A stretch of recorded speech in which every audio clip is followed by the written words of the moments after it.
Okay, in California, Democrats are taking heat for a new bill they're pushing that one lawmaker has now dubbed the Stop Nick Shirley Act.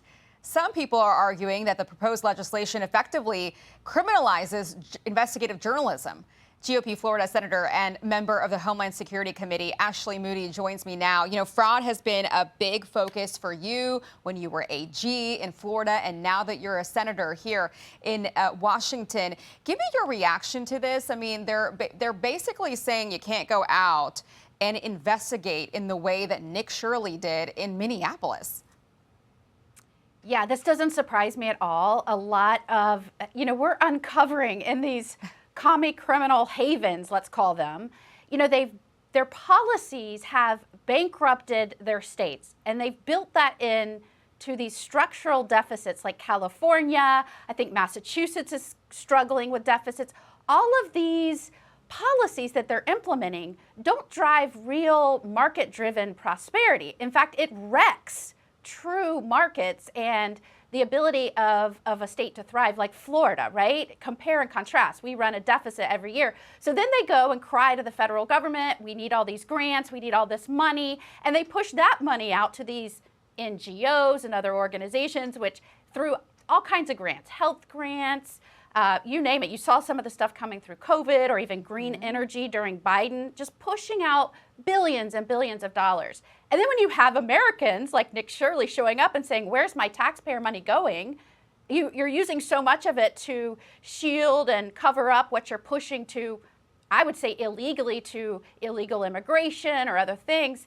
Now they want to cover it up. They want to stop any way of an American taxpayer coming in and demanding transparency. They've already been shutting out Congress and its oversight. They definitely did that during the Biden administration. And now they're seeing Nick Shirley have some success. They're going to try and cover up and block anybody like that from coming in. So it doesn't surprise me at all. Yeah, it does make you wonder, like, what are you hiding that you have to pass a law? Here's Nick Shirley, actually. He was just on with Kaylee, and here's his reaction to this bill that's sort of named after him. So if this passes, the fraud's going to continue to get worse and worse. And if I were to go look into the fraud at one of these NGOs, let's say, that receives money for migrants, I could receive a $4,000 civil fine, a $10,000 criminal fine, or a $50,000 felony. They're basically trying to bankrupt journalists from looking into the fraud. So, all of us journalists, I mean, I've been a journalist since 2006.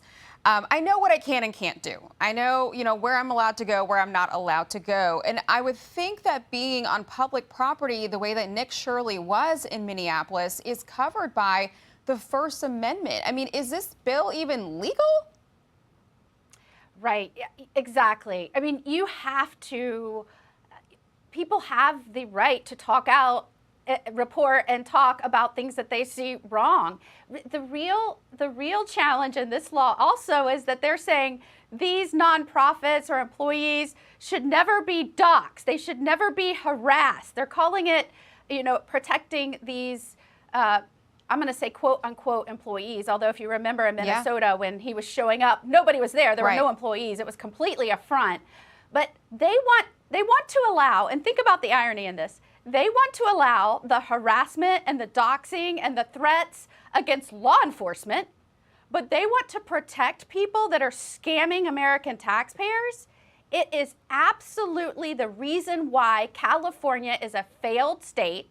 It is that nonsense that they keep inflicting upon their citizens. And it's why from all of these states, they are fleeing to the state of Florida. I mean, we create prosperity among our citizens by good policies. We have a state that is attracting folks from New York, from Illinois, from California, from Minnesota, and not just their citizens, their law enforcement personnel that wants to be respected and giving the tools and resources they need to do their jobs. And so I think that as long as you keep having states like California act with a guttural political woke sense in terms of how they're enacting policy with no understanding for how to balance a budget or their bottom line or take care of actual taxpayers that are funding them, you're going to keep having the mass exodus you're seeing to the states that take their stewardship and leadership responsibilities very seriously. Before I let you go, Senator, I got to ask you, the president was out on the road on his affordability tour again this week. He went to Las Vegas and he went to Phoenix, and he's trying to talk about, his big, beautiful bill and all the tax cuts and tax breaks for so many people out there and how popular they are as he tries to shift messaging back to domestic issues. But I want to pull up this map here because it shows that a couple of these Senate races that are currently was supposed to be favored for Republicans have shifted towards Democrats. We're talking about Nebraska, Ohio, North Carolina, and Georgia. The Cook Political Report just shifted them a couple of days ago towards Democrats. So what do you think is going on here? Why do you think Republicans are losing their grip on these Senate races? I think that as long as we are out there talking about the policies that we're implementing that are putting America and Americans first and the results that we've delivered over the last year, we are going to be successful in November. I mean, how long has it been that people have said, we don't need tax on hardworking Americans? Like, stop taxing tips, stop taxing overtime, stop taxing Social Security for our seniors that are often on the most limited income and struggling. And we got that done. We delivered.